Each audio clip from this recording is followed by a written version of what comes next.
두 번째 수업이죠. 그러면 우리가 현장 보존을 하려면 현장 보존의 어떤 법적 근거 및 사례가 필요한데 어, 오늘 그 내용을 보면 그 현장 보존 법적 근거 및 사례를 보면 범죄수사규칙 제84조에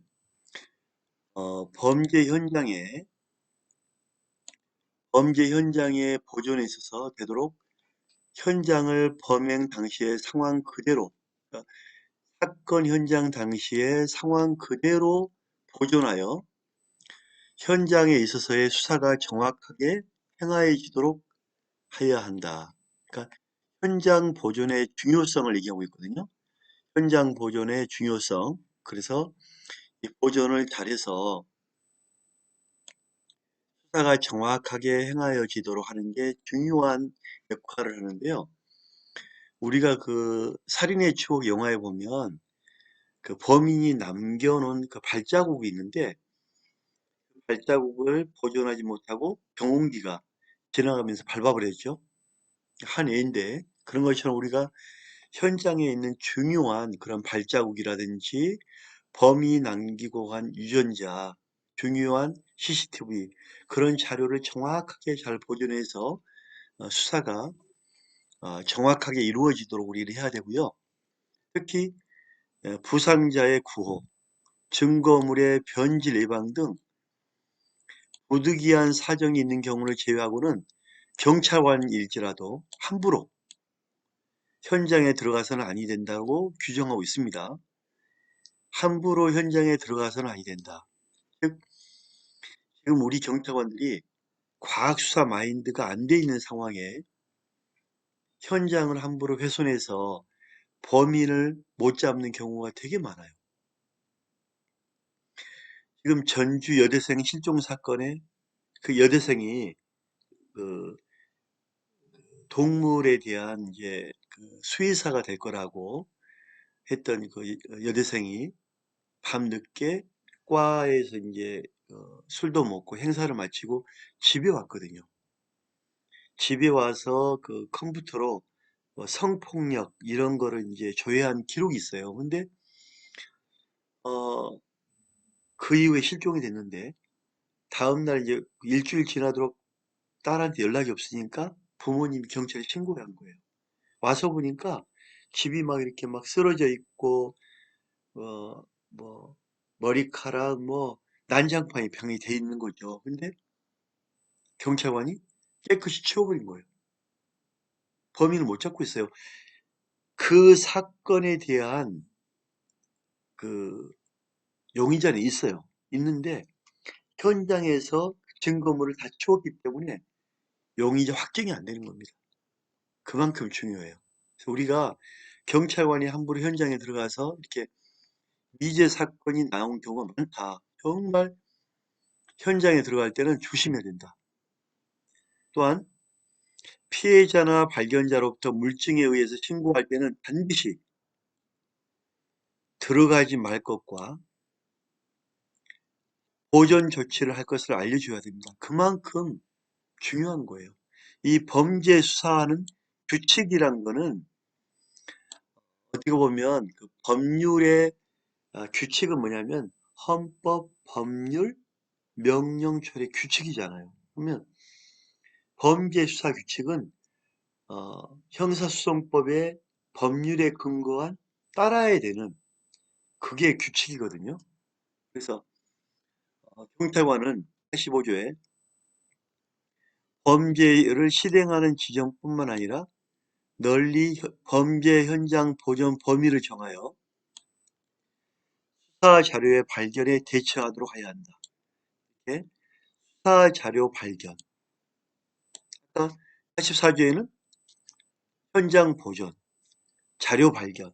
되게 유사한 부분이죠. 그만큼 현장 보존, 84조에 현장 보존이 나오고 85조에도 현장 보존을 위해서는 범위를 정하여 자료 발견에 대처하도록 그만큼 현장 보존의 중요성을 강조하고 있는 거예요.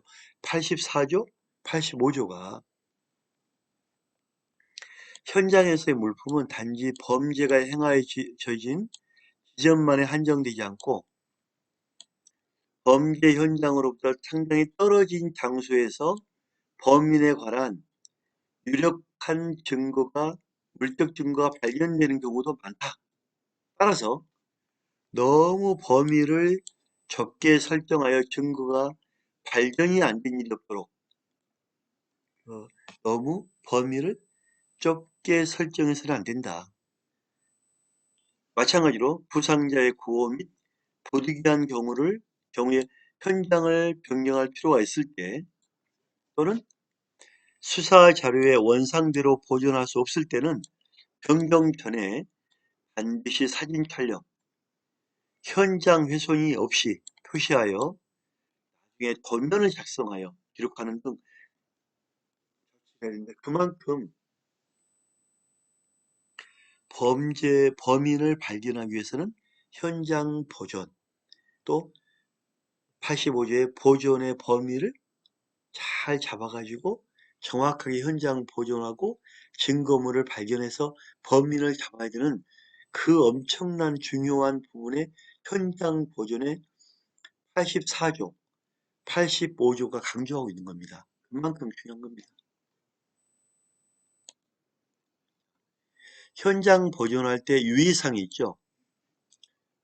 조심해야 할 사항은 부득이 출입할 일이 있다면 현장의 변경을 필요한 최소한 한도에 그치도록 세심한 주의를 하고 우리 그 범인들이 남겨놓은 지금 지문 같은 경우에 다 지금 우리나라는 데이터베이스 하고 있잖아요. 국적도 데이터베이스 하고 있죠. 유의하고 담배꽁초에는 뭐가 있죠? 담배를 피고 나면 침이 있고 유전자가 발견되죠. 또 가래침에도 사람의 유전자가 발견되거든요. 용변, 용변을 보면 용변 전체가 유전자가 나오는 게 아니라요. 어떤 분들 보면 용변 전체를 이렇게 포장해서 국가수로 보내는 분이 있어요. 큰일 납니다. 국가수 직원이 쫓아와요. 박스를 열어보고 놀라 기절할 거 아니에요. 용변이 있다고 그러면 용변의 끝부분, 이 부분을 채취해서 국가수로 보내야 되겠죠. 그죠? 국가원으로 보내야만 국가원 직원이 용변의 끝부분을 가지고 유전자 검사를 하겠죠. 그래서 끝부분을 보냅니다. 또한 삼가해야 한다는 건 뭐냐면 과거에는 용변, 가래침 이걸 무시하는 경우가 많았어요. 근데 지금은 중요합니다. 또한 범위 현장의 분위기나 수사 진전 상황을 보기 위하여 현장 근처에 되돌아오는 경우가 있죠. 사건 현장에 안경 쓰고 모자 쓰고 있는 경우 많아요. 그래서 다 사진 찍어야 됩니다. 현장 근처에 있는 자의 차기, 옷 입는 것, 주의를 기울이고 그들의 대화에서 사건의 목격자, 현장의 상황을 아는 자 등의 발견에 힘써야 됩니다. 주변에 있는 사람 소리하면 안 돼요. 또 과거 현장 보존을 실패한 사례를 보고 왜 실패했을까? 이 사례를 보면 택시 강도 살인 사건에서 택시만 보존하여 주위의 족적을 막 밟아 파괴하는 경우. 정말 과학수사 마인드가 안 돼 있으면 화가 납니다. 화가 나. 또한 택시 강도 사건에서 피해 택시를 수사관이 타고 다니며 피해 택시를 수사관이 막 타고 다녀. 그럼 지문, 거기 백미러에 있는 지문, 유전자 다 지워지고 망가지잖아요. 또 살인 사건에서 사체를 불결한 가마니로 덮어버리면 어물이 들어가면 훼손되잖아요.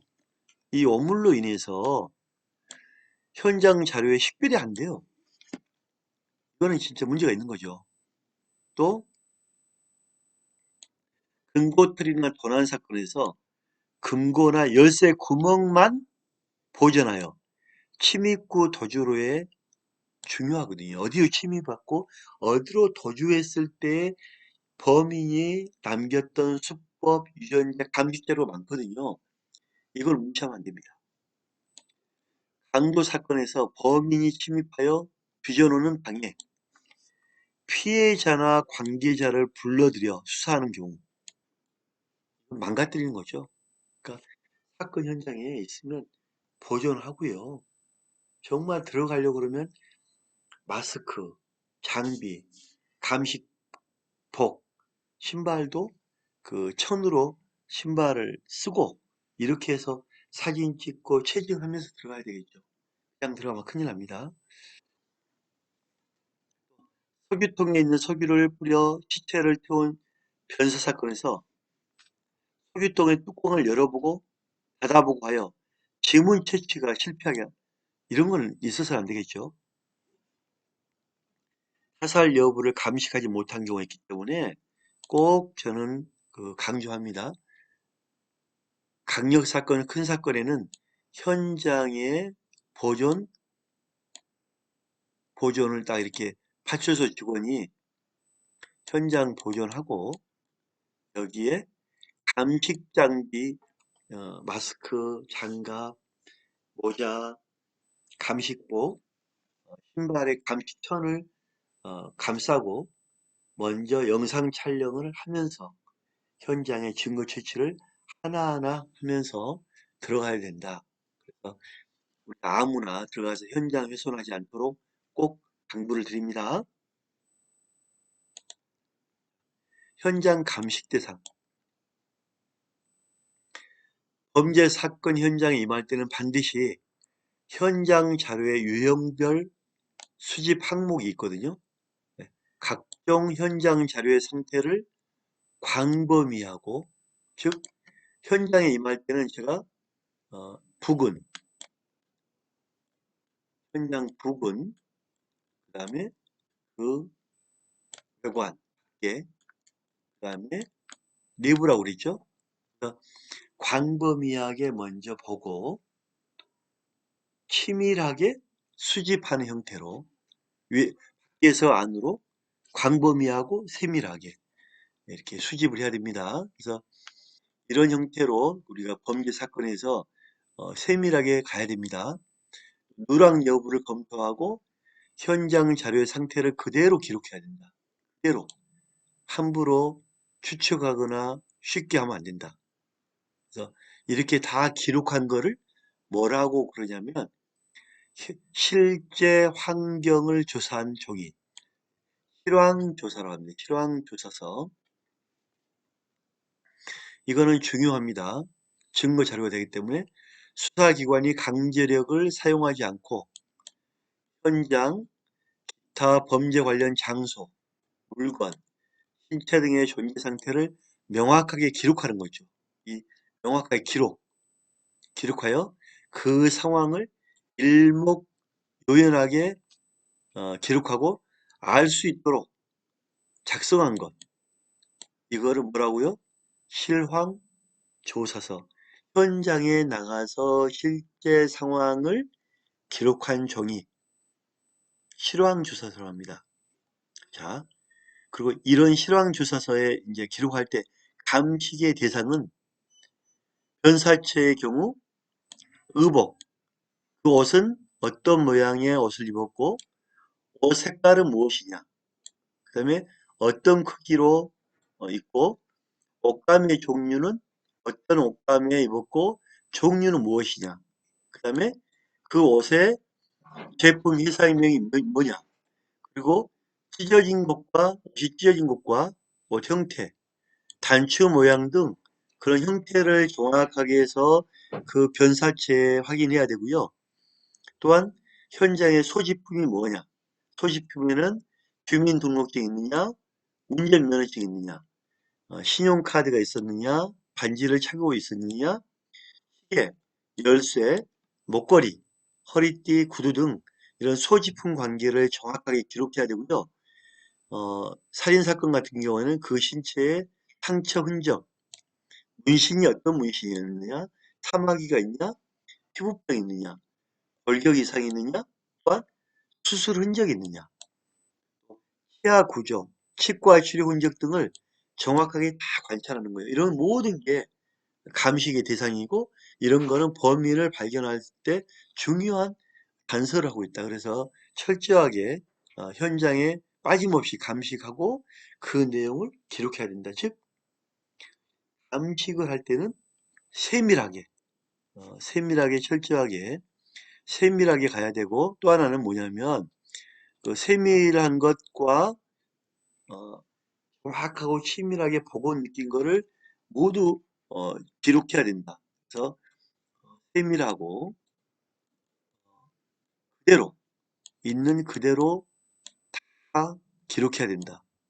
여러분 보기에는 이게 별로 중요하지 않은 거라고 보여지지만 모든 사건에는 그 작은 단서 하나가 사건 해결하는 경우가 대부분입니다. 그래서 정말 신중하게 하고 세밀하고 그대로 기록해야 됩니다. 또한 혈흔을 기록할 때는 혈흔의 모양도 정말 중요합니다. 우리가 칼로 이렇게 찌를 때 바로 찔렀느냐, 내려 찔렀느냐, 또 망치로 때렸을 때 어디 부위를 가격했느냐, 내리쳤느냐, 옆으로 휘둘렀느냐, 거기에 따라서 혈흔에 튀는 피가 위로 튀는 경우가 있고 옆으로 튀는 경우가 있고 오른쪽 45도로 피가 튀는 경우가 있거든요. 이 혈흔의 모양에 따라서 정말 사건이 범인의 형태가 파악되기 때문에 사건 현장에 남아있는 혈흔의 형상, 혈흔의 형상을 분석하는 도록 잘해야 되고, 또 하나는 혈흔의 경과 시간, 혈흔이 보면 아직도 굳어있지 않다. 굳어있다. 건습 상황, 색깔이 어떻게 변했냐, 녹았냐, 또 부패했느냐 정도에 따라 출혈 후의 경과 시간을 추정하고 피가 어느 정도 흘렸느냐, 출혈량, 현장과 그 주위에 흘린 피의 양을 통해서 그 사건을 관찰합니다. 그래서 혈흔의 형태 정말 중요하고, 이제 이 머리카락이 어, 왜 모발이 어떻게 부패 속도는 제일 늦거든요. 우리가 사람이 이제 부패하더라도 제일 늦게 부패한 게 머리카락이에요. 머리카락이 남아있는 경우가 많기 때문에 현장에서 찾은 모발은 증거물로 큰 의미가 있고요.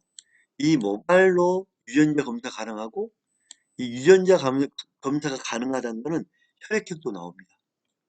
모발의 유전자, 혈액형, 또 여러 가지 이 모발에는 마약, 여러 가지 형태학적 검사 다 이루어집니다. 유전자 검사도 당연히 되고요. 또 여러 가지 방사선이라든지 여러 가지 그 분석 검사 할 수 있고, 이 모발의 하나로 이 모발이 짧다, 길다, 또 마약 여부, 혈액형, 유전자 등 많은 걸 할 수 있어요. 그거 되게 중요합니다. 범인을 검거하는데 정말 중요한 단서겠죠. 이 머리카락 때문에 범인을 바로 검거하는 경우도 많습니다. 또한 정액, 간단 사건의 경우 변사 사건의 질내냐, 질외냐, 외음부 주의, 속옷, 치마, 바지, 휴지, 손수건, 시트에 이 정액이 묻어 있는 것, 정액이 묻어 있는 걸 정액반이라 하죠. 그래서 이런 부분을 면밀하게 검사해서 채취해야 됩니다. 예를 들면 옷에 묻어 있다 그러면 그 옷을 국가원에 보내고 해서 그 상황을 파기하지 않도록 잘 해서 가야 되고요. 특히 정액이나 피를 우리가 채취할 때는 여름에 비닐봉지에 담아버리면 썩어버려요. 이거는 감식 의미가 없어요. 이런 거는 말린 상태에서 또 하나는 냉장을 시켜서 냉장 형태로 보내면 되겠죠. 비닐봉지에 넣어서 부패하지 않도록 이거는 비닐봉지에 넣는 게 절대 안 됩니다. 또 하나는 타액인데 침인데 침은 담배꽁초나 침이 묻어있는 물체 등에서 채취하는데 신중하게 잘 채취해야 되고요. 현장에서 발견된 소변과 대변, 분변이죠. 요도 상피세포, 신상피세포 등 혈액형이나 유전자를 분석할 수 있어요. 그래서 소변과 분변도 잘 취취할 수 있으면 해야 되고, 또한 분변을 이용하여 이, 이 분변에는 이 대변이 있으면 분변 윗부분은 유전자가 나온다겠죠? 그 다음에 이 중간 부분이 뭐냐면 이 범인이 아침에 뭘 먹었나, 어젯밤에 뭘 먹었는지 알리바이를 확인할 때 음식물의 종류가 파악되거든요. 이 음식물의 종류와 범인 용의자 알리바이를 파악하면 나오거든요. 그래서 이 중간 부분은 음식물의 종류를 파악할 수가 있어요. 혈액형은 끝부분, 기생충 감염 여부 등 범인을 발견하면 용의자의 관련성, 범행 관련성 여부를 파악할 수 있기 때문에 이 부분도 신중하게 가야 된다. 이렇게 꼭 강조를 합니다. 또 하나, 현장 감식 요령인데요. 우리가 이제 그 현장 감식을 할 때 현장 자료 손상 멸시하지 않도록 주의를 많이 해야 되고, 같은 내용인데 수사 감식 책임자는 현장에 들어가면서 반드시 먼저 촬영을 해야 되고, 지문, 또 장문, 손바닥 장문, 발바닥 조근적, 신발 흔적, 유리품이 있거나 있을 것으로 인정되는 개소의 장소에 백목 표시를 하는 거죠. 백목으로 보존 표시를 하여 체증 활동 전에 멸실 훼손되지 않도록 해야 된다. 즉 보존에 현장 보존에 철저하게 노력해 주기 바랍니다. 현장 감시 유의사항인데요. 먼저 예단이나 선입감을 갖지 않아야 됩니다. 침착하고 차분하게 행동을 해야 되고, 빠짐없이 서두를 필요가 없어 차분하게. 그리고 범죄 현장은 되도록 널리 종합적으로 관찰해 주기 바랍니다. 또 아까 말한 대로 외곽에서 중심부로 해서 밖에서 외곽에서 내부, 북은 외곽, 내부, 밖에서 안으로 관찰해야 되고, 현장의 불합리점. 근데 불합리점이 뭐냐면 사건 현장의 범인들은 현장을 다 훼손합니다. 훼손하는 자체도 증거입니다. 그래서 그 불합리점 발견에 힘써야 되고요. 모든 범인 사건은 현장 훼손을 하고 증거를 없애기 위해 노력을 합니다. 그래서 이런 부분도 다 증거이기 때문에 신중하게 가야 되고요. 제3자에 의한 현장 변경이 있는 경우에는 그 원인을 규명해야 됩니다. 또 현장에서 불을 피우거나 담배를 피워서는 안 되고요. 또한 현장에 함부로 돌아다니거나 현장 물건에 손을 대서가 안 됩니다. 채취에 있어서 자료가 파괴되지 않도록 주의해서 취급해야 되고요. 파손 등의 오류가 있을 때는 채취에 앞서 스케치, 사진 촬영하는 게 좋습니다. 그리고 사체, 즉 죽은 사람의 관찰에 있어서는 옷 입는 거, 손상, 오염, 부착물과 소지품 상황, 사체 현상, 각 사체 부위의 오염, 손상 등을 잘 관찰하고 기재해야 되겠죠. 자살인지 타살인지. 이 타살은 나중에 이제 또 공부하겠지만, 자살은 뭐 목을 맸다, 칼에 찔렸다, 그런 여부, 또 죽은 지 얼마나 흘렀는지 이 부분도 이제 정확하게 또 교육을 할 겁니다. 흉기의 종별, 범행 수단, 방법, 사인, 신원 등, 신원은 그 사람이 어떤 사람인지 정확하게 판단할 수 있는 자료 수집해야 되겠죠? 자, 그래서 범죄 수사의 3대 원칙 중요합니다. 범죄 수사는 현장은 지금 우리 많이 했죠? 보존. 잘 보존해라. 범죄 현장은 증거의 보고다. 즉, 그 모든 보호물이 있는 금고다. 그래서 현장 보존의 원칙. 그다음에 현장에 가서 보존하면 주변에 있는 공중, 목격자라든지 공중 협력, 목격자라든지 또 전문가, 소문 내는 사람, 소문이 막 나는 거예요. 그리고 사회는 증거의 바다는 뭐냐면 누가 찍어서 막 SNS 올린단 말이에요. 소문이 나. 그럼 뭐 첩보가 들어와. 신고자 보상금. 그러니까 공중협력이라는 것은 모든 목격자라든지 제3자를 통해서 듣는 것. 되게 중요하죠. 현장 공중보존, 아까 말씀드린 신속하게 하는 일이죠. 신속하게 하면 CCTV 증거를 보존하기 때문에 신속 착수해서 죄증이 인멸되기 전에 수사를 수행하고 종결하는 겁니다. 그래서 범죄 수사의 3대 원칙하면 현, 공, 현명한 공신, 범인을 잡는 현명한 공신이다 해서 현공신,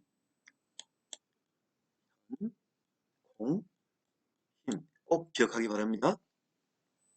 자, 범죄 수사의 3대의 큰 원칙이 있다면 이 3대의 큰 원칙을 가지고 이제 실행을 해야 되겠죠.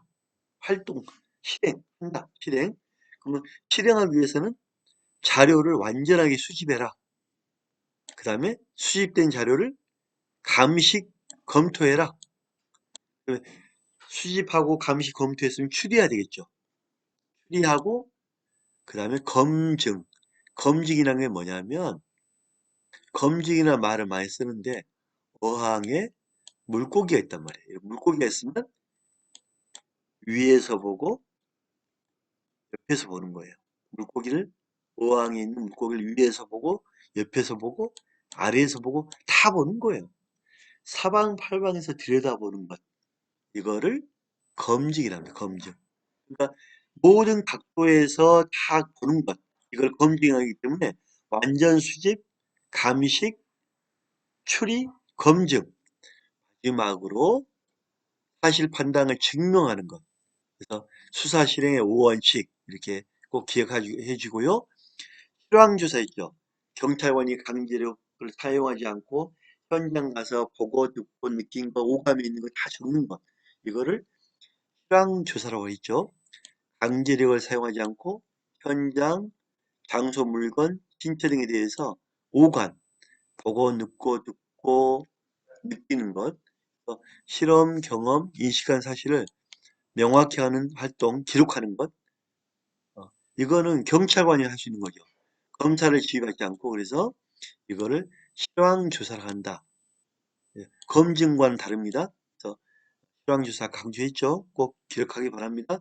현공신, 이거는 실행할 때는 완전 수집, 크게 보면 수집하고 검토하고 추리하고 검증하고 증명해라.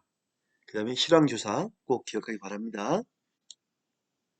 자, 여기까지 오늘 두 번째 수업을 마치겠습니다. 감사합니다.